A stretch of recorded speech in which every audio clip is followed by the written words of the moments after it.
الحمد للہ وحدہ والصلاة والسلام علی من لا نبی بعدہ۔ بسم اللہ الرحمن الرحیم۔ حدثنا اسماعیل قال حدثني مالك عن ابن شهاب عن حمید بن عبد الرحمن بن عوف انه سمع معاویة بن ابی سفیان عام حجہ وهو على المنبر وهو يقول وتناول قصة من شعر كانت بيد حرسي أين علماؤكم سمعت رسول الله صلى الله عليه وسلم ينهى عن مثل هذه ويقول إنما هلكت بنو إسرائيل حين اتخذ هذه نساؤهم رواہ البخاری فی کتاب اللباس۔ سعدیہ کریم سوال کرتی ہیں سعودیہ سے عورتوں کا اپنے بالوں میں پراندہ لگانا، عورتوں کا اپنے بالوں میں پراندے کا استعمال کرنا، جسے سرائکی وسیب میں گوت کہا جاتا ہے۔ کیا شریعت کے اندر اس بات کی اجازت ہے کہ عورت اپنے بالوں میں پراندہ گت کا استعمال کر سکتی ہے؟ حضرت عبد الرحمن بن عوف رضی اللہ تعالی عنہ راوی ہیں۔ کالے رنگ کا پراندہ، سفید رنگ کا پراندہ، اور پھر اس پراندے کے اندر آخر پر شیشے بھی لگائے جاتے ہیں، اور اسی طرح اس پراندے کے اندر کچھ ایسی چیزیں بھی لگائی جاتی ہیں کہ جب ایک خاتون ایک عورت چلتی ہے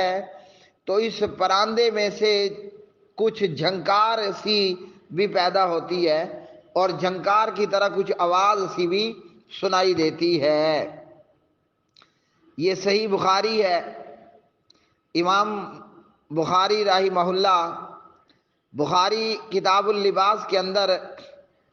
5932 نمبر پر یہ روایت لائے، اور یہی روایت سنن ابی داود میں بھی ہے، اور اسی طرح دیگر حدیث کی کتابوں میں بھی۔ جناب حضرت معاویہ بن ابی سفیان رضی اللہ تعالی عنہ کے متعلق حمید بن عبد الرحمن بن عوف بیان کرتے ہیں کہ جناب امام معاویہ بن ابی سفیان جس سال انہوں نے حج کیا تھا، وہ منبر پر یہ فرما رہے تھے کہ جناب معاویہ نے اپنے گارڈ، اپنے محافظ کے ہاتھوں سے بالوں کا ایک گچھا پکڑا اور لوگوں سے کہا این علماؤکم، تمہارے علماء کرام کہاں تشریف لے گئے ہیں، کہاں ہیں تمہارے علماء؟ سمعت رسول اللہ صلی اللہ علیہ وسلم ینہا عن مثل ہذہ، میں نے پیارے نبی صلی اللہ علیہ وسلم کو سنا کہ آپ صلی اللہ علیہ وسلم اس طرح کے بالوں کے جوڑنے سے منع فرمایا کرتے تھے، اور آپ صلی اللہ علیہ وسلم نے یہ بھی فرمایا تھا کہ بنی اسرائیل اس وقت ہلاک ہوئے جب ان کی عورتوں نے ان کا استعمال کرنا شروع کر دیا، یعنی بالوں کے اندر اس طرح بال جوڑنا انہوں نے شروع کیا تو ان لوگوں کی ہلاکت ہوئی اور وہ ہلاکت سے دوچار ہوئے۔ صحیح بخاری اور سنن ابی داود کی اس روایت سے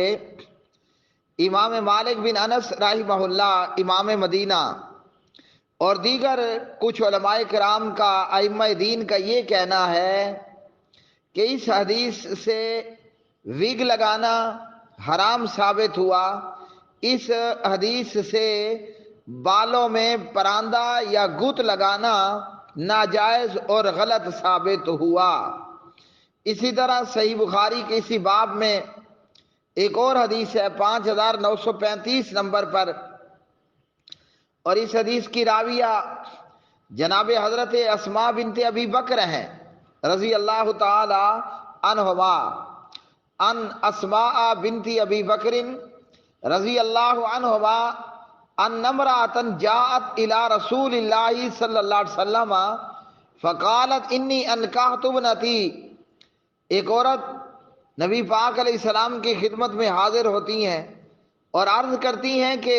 یا رسول اللہ صلی اللہ علیہ وسلم کہ میں نے اپنی بیٹی کی شادی کی ہے، ہاں جی، اور میری بیٹی کو بیماری لگ گئی، اور اس بیماری کے کارن،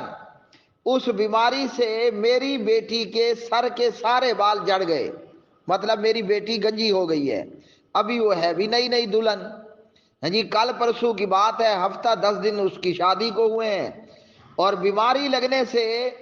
اس کے سارے سر کے بال جڑ گئے، میری بیٹی گنجی ہو گئی۔ اب اس کا شوہر مجھے ابھارتا رہتا ہے، تو کیا میں اپنی بیٹی کے سر پر مصنوعی بال لگا دوں؟ سادہ سادہ بات ہے کہ اپنی بیٹی کو میں اس کے سر پر ویگ لگا دوں، جسے ہم آج کل ویگ کہتے ہیں۔ تو پیارے نبی صلی اللہ علیہ وسلم نے فرمایا کہ مصنوعی بال لگانے والی اور لگوانے والی، لگانے والی اور لگوانے والی، اللہ تعالیٰ نے ان دونوں پر لعنت کی ہے، ہاں جی، ان طرح کی عورتوں کے اوپر لعنت ہے۔ اس عورت نے اجازت چاہی کہ اپنی گنجی بیٹی کو میں وگ لگا سکتی ہوں، تو آپ صلی اللہ علیہ وسلم نے ہاں جی مصنوعی نقلی بال لگانے والی اور لگوانے والی دونوں پر لعنت کی نبی پاک علیہ السلام نے۔ اچھا جی، اسی طرح ایک اور حدیث ہے، اور وہ ہے حضرت عبداللہ ابن مسعود کے متعلق رضی اللہ عنہ۔ ابن مسعود نے جسم گوندنے والیوں اور گندوانے والیوں پر بال اکھیڑنے والیوں اور خوبصورتی کی خاطر دانتوں میں فاصلہ بنانے والیوں پر لعنت کی۔ تو جس طرح نقلی بال لگانا باعث لعنت ہے، وگ لگانا باعث لعنت ہے، اسی طرح ابروں کے بال کاٹنا یا کٹوانا یا چہرے کے بال اتارنا یہ بھی باعث لعنت ہے۔ بلکہ علماء کا اور شیوخ کا فتویٰ یہ ہے، اگر عورت اپنے شوہر کو خوب رو بن کر دکھانے کے لیے بھی ایسا کرے تب بھی ناجائز ہوگا، کیونکہ اس میں خوبصورتی نہیں بلکہ احسن الخالقین کی خلقت میں تبدیلی ہے۔ اب یہ پراندہ اور یہ گوت لگانا، تو پراندے اور گوت کے اندر بھی یہ ہے کہ وہ جس نے وہ کیا کہا، کالے رنگ کا پراندہ ہے جی، کالے کلر کا پراندہ، کالے کلر کا پراندہ اور گوت اصلی بالوں کے ساتھ اصلی بال ہی معلوم ہوتے ہیں، گویا کہ یہ حقیقی اور قدرتی بال ہیں، اور عورتیں اپنے آپ کو مزید مردوں میں نمایاں کرنے کے لیے پھر اس کے اندر دھوکہ بھی ہے اور اس کے اندر مشابہت بھی ہے۔ اب سوال یہ ہے کہ پراندہ استعمال کیوں کیا جاتا ہے؟ نمبر 1، بال گھنے اور لمبے لمبے نظر آئیں،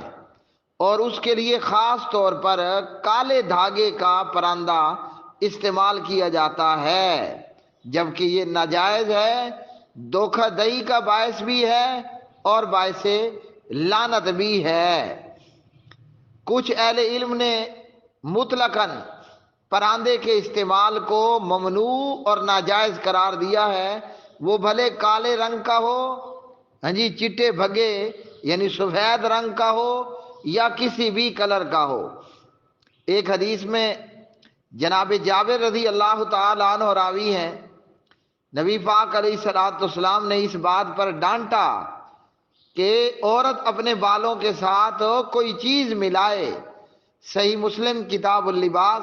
حدیث نمبر 2126۔